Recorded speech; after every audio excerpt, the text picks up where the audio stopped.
মাদারীপুরের কালকিনিতে ভাসমান বেডে সবজি চাষ করে সফলতা পেয়েছেন চাষিরা।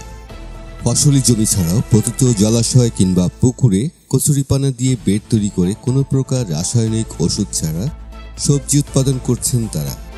কীটনাশক ছাড়াই উৎপাদন হওয়ায় বিষমুক্ত সবজির চাহিদাও অনেক বেশি।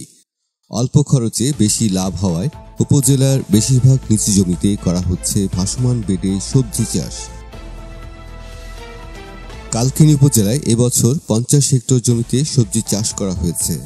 এর মধ্যে রমজানপুর ও শিকারমঙ্গল ইউনিয়নে 20 বিঘা জমিতে 50 জন কৃষক ভাসমান বেডে বিষমুক্ত সবজি চাষ করে ভাগ্য বদল করেছেন।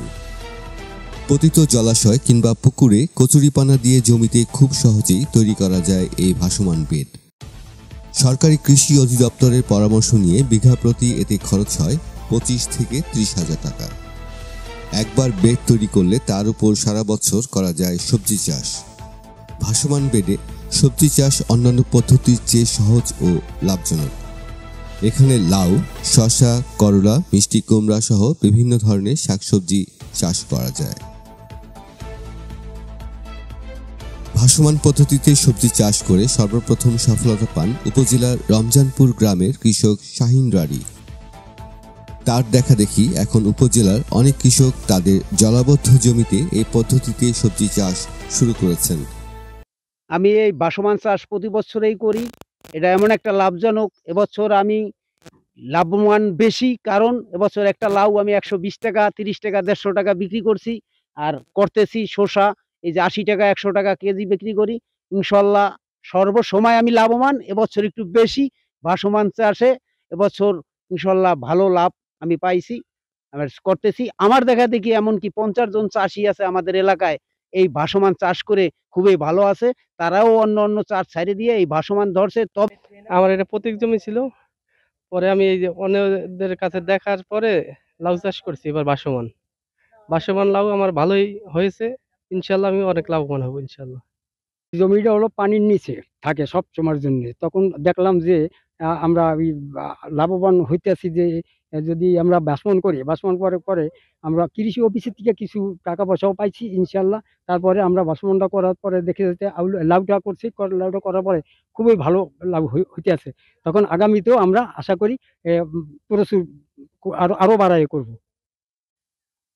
এই যে আমাদের এই জমিটা বছরে 6 মাস অনেক পানি থাকে, তাই 6 মাস আমাদের কোনো জিরাতপাতি করার কোনো ছিল না। ভাসমান চাষ করে আমরা মোটামুটি প্রচুর ভালোই লাভবান। পানির উপর এমন সবজি চাষ দেখতে প্রতিদিনই দূর দূরান্ত হতে লোকজন আসছেন।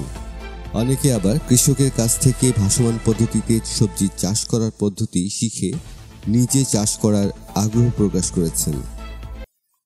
আমি ভাসমান বেডের কথা শুনে এখানে দেখতে আসলাম যে কিভাবে কি করে। এখন আমি দেখে গেলাম আমার যে পরিত্যক্ত পুকুর আছে, যেখানে আমি এই ভাসমান বেড পদ্ধতি করে আমিও চাষ করে স্বাবলম্বী হতে চাই। আমরা এই জায়গা কয়েকদিন পর পরেই আসি তার ভাসমান দেখার জন্য।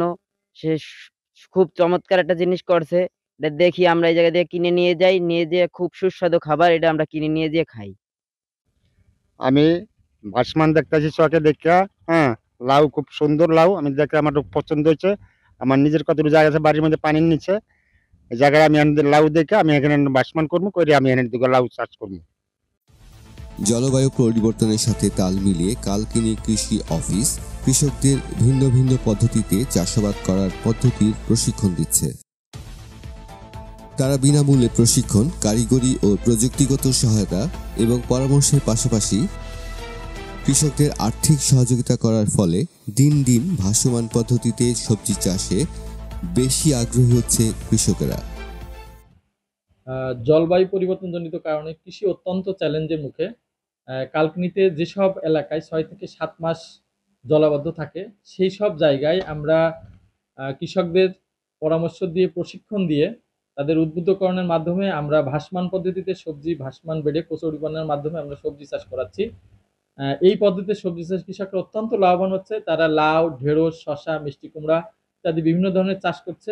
প্রতি জমি কৃষির আওতায় আসছে এবং কৃষকরা দিন দিন এই কাজে এগিয়ে আসছে। আমরা এটাকে ক্লাইমেট স্মার্ট এগ্রিকালচার বলছি এবং দিন দিন কালকিনির কৃষি সমৃদ্ধ হচ্ছে।